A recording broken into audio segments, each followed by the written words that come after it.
Hi guys, Marina Purkiss hit the nail on the head when she appeared on the Alexis Conran show on exactly why the Tories have been dragging their feet on the dodgy concrete issue. It comes down to class. Their kids are highly unlikely to be put at risk. Why?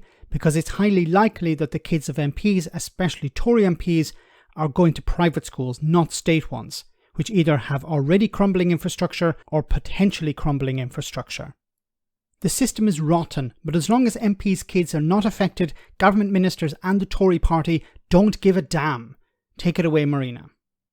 I think this is a collective effort on behalf of the Conservatives and 13 years of Conservative rule. Rishi Suank obviously has a part to play here.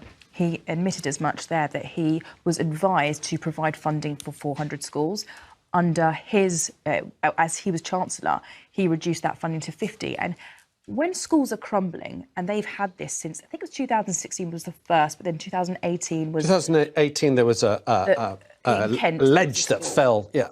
So they've known about this for a while.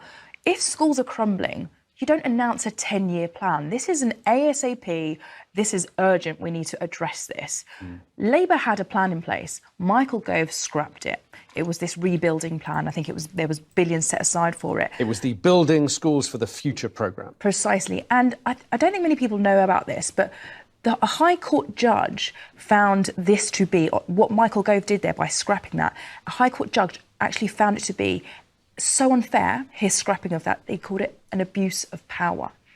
And something you have to bear in mind is, again, the fact that they're not even revealing to you, like so many of these schools, which schools are crumbling.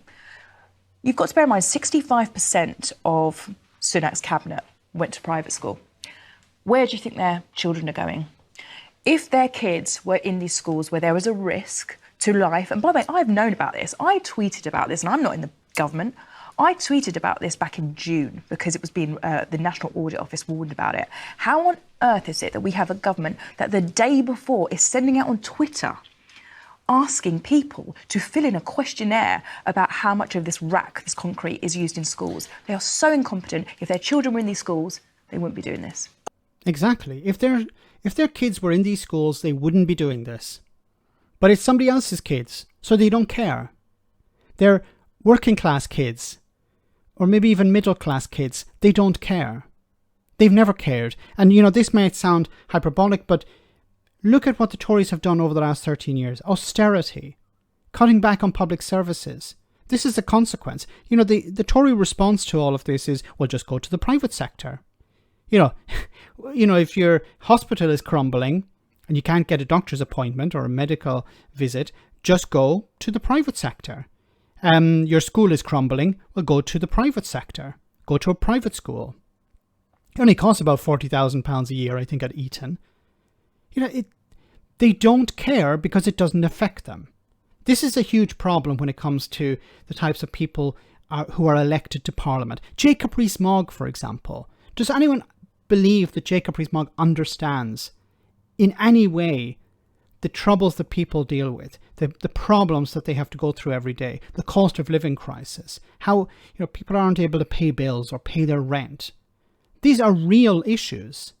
Politicians should understand them. They don't actually have to be in those situations, but they should actually understand them. And this, where buildings are crumbling, children risk being killed because, you know, these roofs are unsafe. And the Tories have cut the funding available to do the maintenance, to upgrade these buildings. As was pointed out here by Marina, the Labour Party had a policy ready to go in 2010, and what was the Tories' first policy was to get rid of that. The first action was to get rid of that funding. That could have been put in place to deal with this.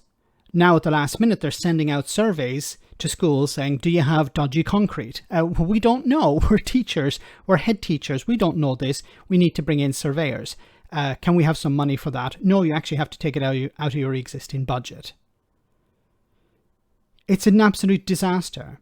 But once again, if it was happening to the schools that the MP's children were going to, it would be sorted out immediately.